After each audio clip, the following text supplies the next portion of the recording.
Hello there and happy Tuesday. I'm so excited to go live with my colleague Jaimy here. Let me get her on. Let's see. Get her on here.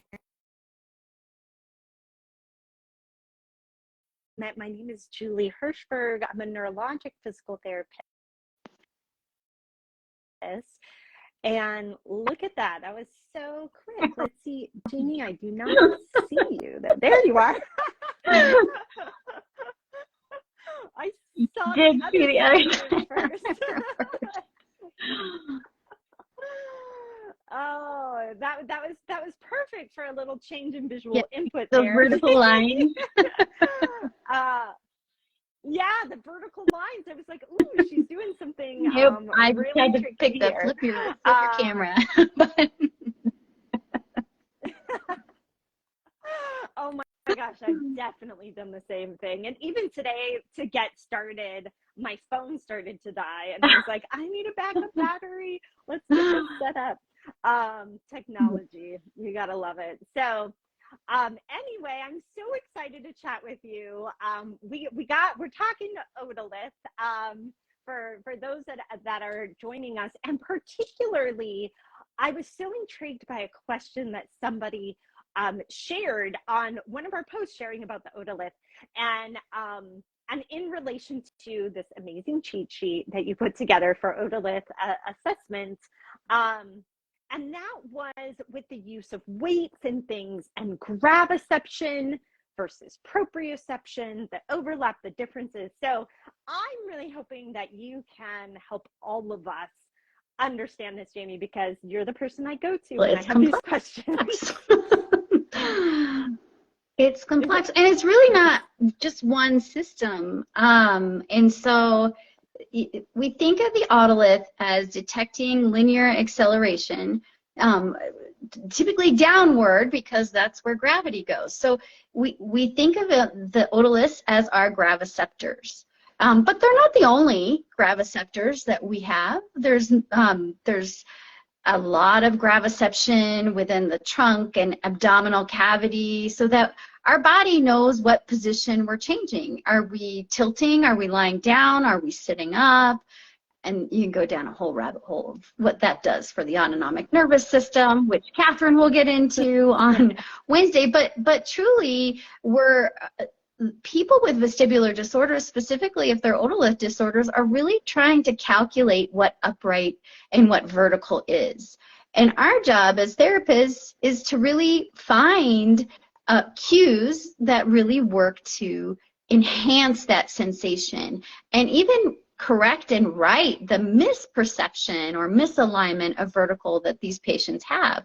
And so exploring weights is a wonderful way to increase downward force, increase downward acceleration, and therefore get gravity reception in there. Now, there's a good question, are you getting proprioception at the same time? And you absolutely are. Is it's probably hard to tell which one, but at the end of the day, it works. And we talk a lot in the two courses about exploring where to wait and how to wait and what the perception is of the patient on the other side, because that's essentially what we're listening to. What are you feeling when you stand with your eyes closed? When you're not given that visual reference to know what vertical is, what is the perception you feel? And now, if we look at proprioception or graviception with weights, how much feedback can I give you to sort of right what's wrong and feed into that equation of what perception of upright and vertical is? Yeah, that's so helpful. I think you said this word like 4 or 5 times in there, and it's perception. And so it's like we're not doing a vent, we're not doing a physiological test of the otolith when we add weight, but we are changing somebody's perception of upright, and actually objectively, are they more upright? And you'll see them go from this rightward lean or leftward lean. I mean, it can really change depending on the eigenvector, which is my other fun word, of where their true vertical is, which is, again, coming from that abnormal, or could come, I should say, from the abnormal input from the otolith system, where they have this skewed sense of verticality, and they can ride it oftentimes with the visual reference. We know our visual reference. You know, the walls we look at, they're horizontal, they're vertical. They give us that known expectation of what upright is. You take that away from somebody, and then you're getting a little more of a picture into what perception of vertical is for them. Or they don't even have the words sometimes to say that. I just feel like I'm falling to the right, or a magnet's pulling me to the right, or I just want to keep going that way. And so our job is to sort of explore what kind of feedback we can give. We can give weighting, and it can be weighting different body parts. It can be weighted sidedness and an angle that you're going with. But that's essentially what we're exploring with those cues that we're giving.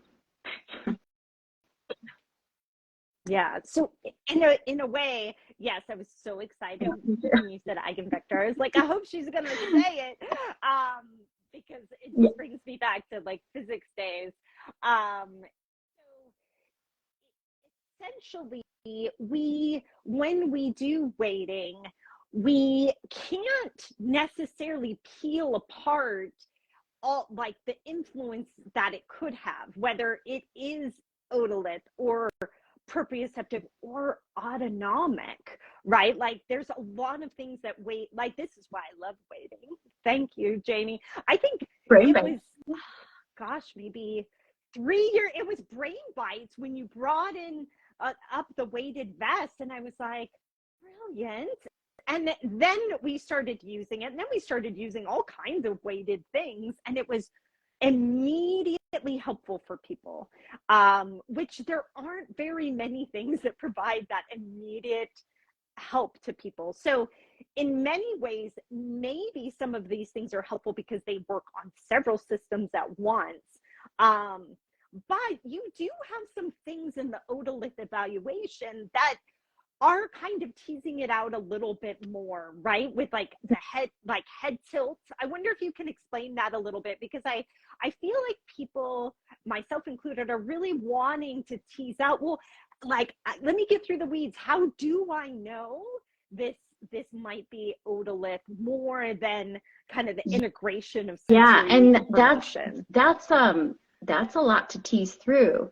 And what you'll find in the otolith assessment is we look at not just Romberg, so feet together, eyes closed, and again, seeing what the perception of stability is. How off balance do you feel? Do you feel a pull to one side?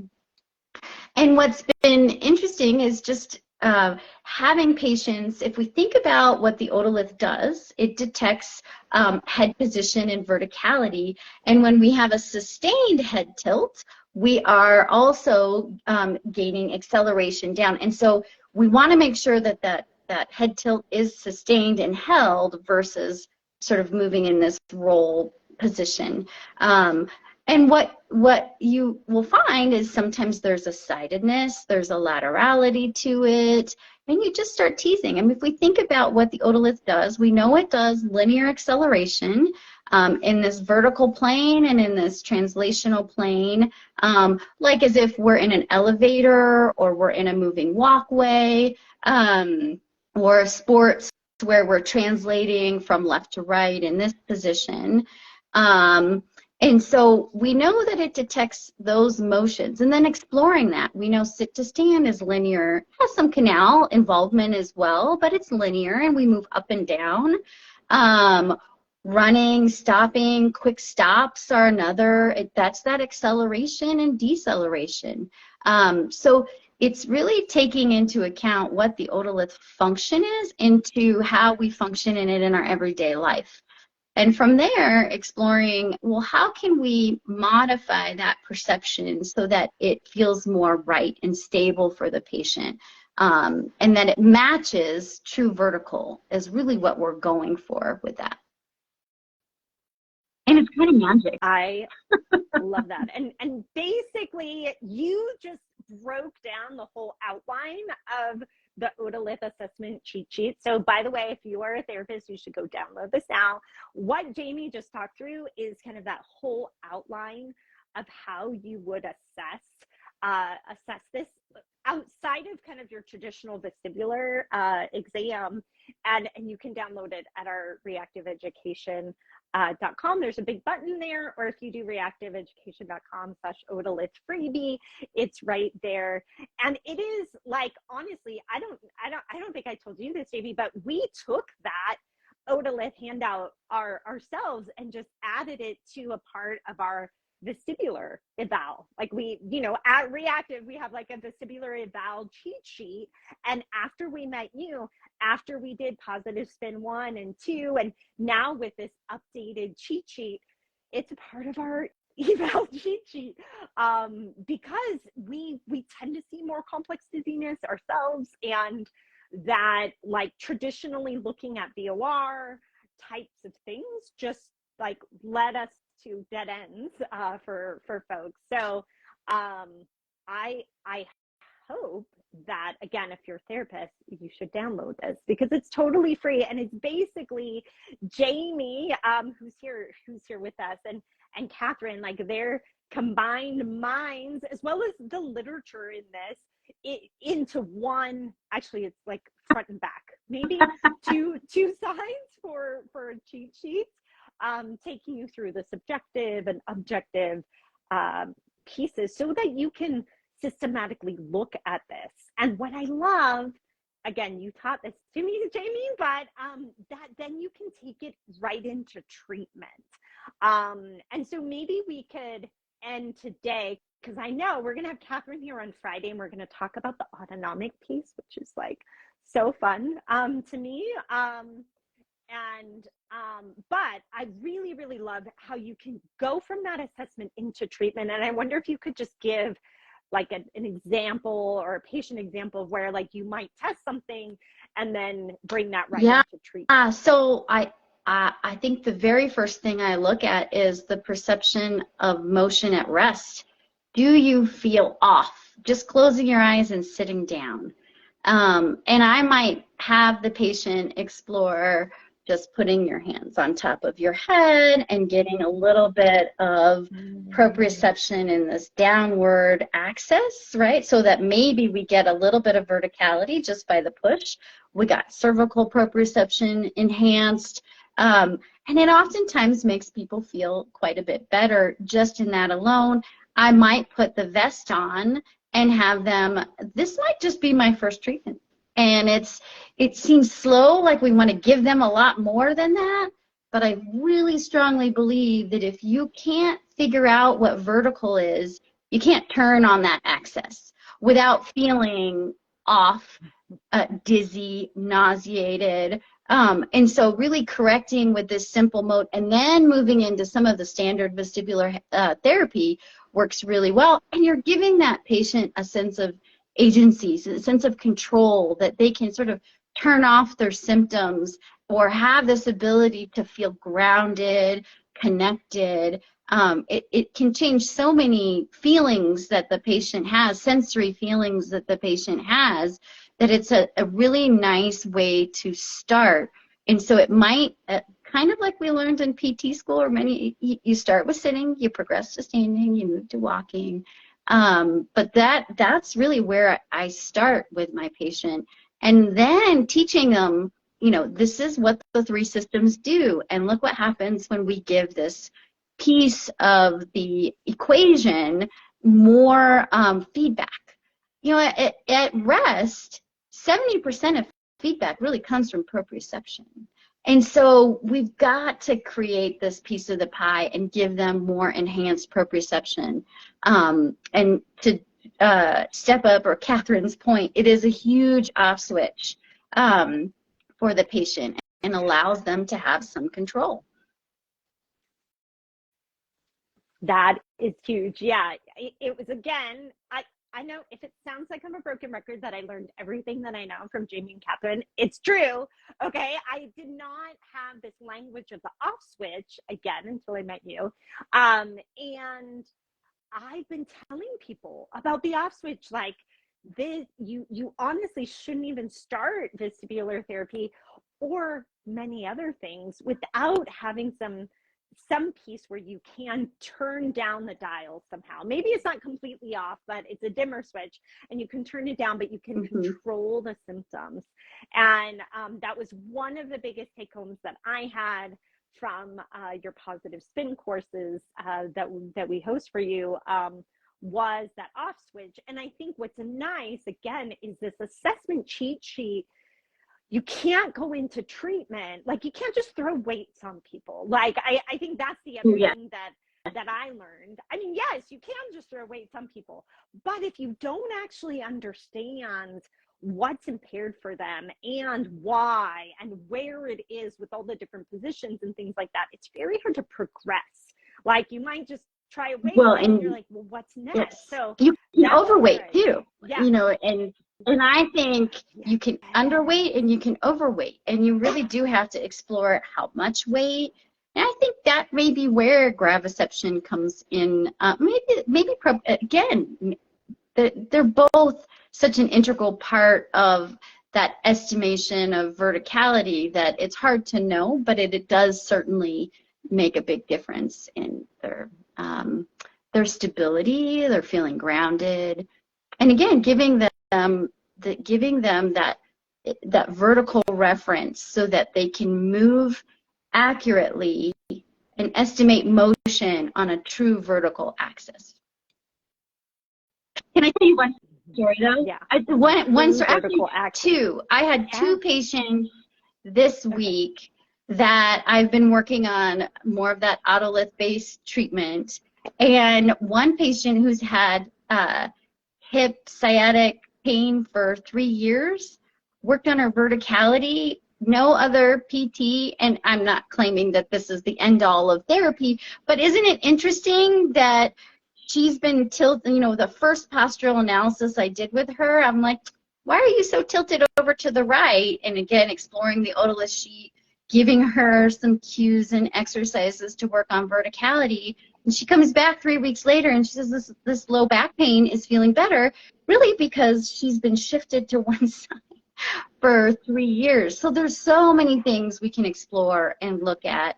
And it's not changing that upright perception, that lean that people have. Well, that was like, literally, I wasn't going to give that patient case, but such a good example that the otolith and understanding input, not just for people that are dizzy. So one of my first pieces in take homes was for cervical dystonia, especially when there's a tilt component, is that being driven by their perception of upright? And I've tested subjective visual vertical forever. Some people it's totally great. Other people it's way off, and it's such a great treatment piece. So if somebody asked me about cervical dystonia this week and I was like, oh my gosh, test the otolith, like, grab this cheat sheet. Back pain, Parkinson's, when there's a camptocormia and a shift in the posture, again, could that be somewhat driven by otolith, or this combination of vestibular and somatosensory, but perception of vertical? We see it in patients post-stroke. We see it post-concussion. I mean, honestly, it's pretty universal. The otolith has gotten a short shift, and it's like, oh my gosh, how did we miss it? But, you know, I think sometimes with a lot of those conditions, we're really focused on like the motor control or the biomechanical piece, and we've just neglected a sensory piece, right? That is this complex integration of sensory and perception, which, again, I love that you share that with us. And I'm like, learned, once again, everyone, I learned everything from Jaimy and Katherine. I've learned so much from you. I have to say that the you. last 3 years have been a practice changer. I mean, the Brain Bites community, I got excited. I got to go and explore new things with patients. Being able to work with you, take your courses, be a part of Brain Bites has only enhanced my toolbox. I can do so much more now, knowing so much more about sensory perception and all the different diagnoses from dystonia, movement disorders, Parkinson's disease. It's been mutual and a wonderful 3 years. I'm so fortunate.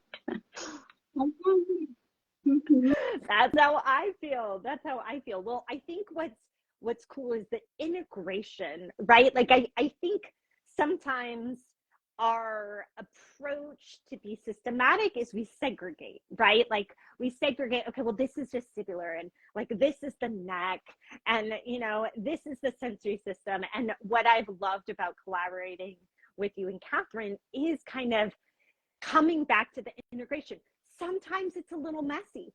Sometimes it's confusing because it's not so black and white, but I actually really enjoy it. And honestly, we are humans and our brains are not black and white either. So I think also this is the approach that we need for most conditions, to be honest, because of the complexity of our nervous systems and of our bodies. So I'm so thankful for that in our community, but the collaboration that we've gotten to have and that we've gotten to share with the world. I think I was sharing with you, Jaimy, we've had now almost 800 people download this. That is amazing. It makes my heart so happy. Because there's so many people that need it, and I love what I do. I really, really love what I do, and I love making a difference in people's lives. And I love that it's not just me. We can keep, all learning from each other, right? I think it's so wonderful. Yeah. Well, 800 people now are using the Otolith assessment cheat sheet. And by the way, I'm so in love with this that when we set up to share the cheat sheet, we actually set up a series of emails on all the little nuggets that I've learned from Jaimy and Katherine and videos from them of how to use it too. So it's kind of almost like a little helper starter session. So go download it. I feel like, you know what, we'll probably have like 1,000 people download this. And I just think, like you, Jaimy, how many patients will be helped by this? So I tell patients all the time, go share this with your therapist. I think it'll be really helpful. I just want to thank you. Thank you for sharing it with the world. And I know we have much more to come. So lots more happening in the dizziness world. Someone just shared too, going to download that sheet. I actually didn't think I needed it until I started listening. Download it, please. Yes. Use it. I'm going to be with you here. I didn't think I needed any more vestibular myself, right? I've taken courses. I go to all the vestibular stuff at CSM. I teach vestibular stuff. I also didn't think I needed this.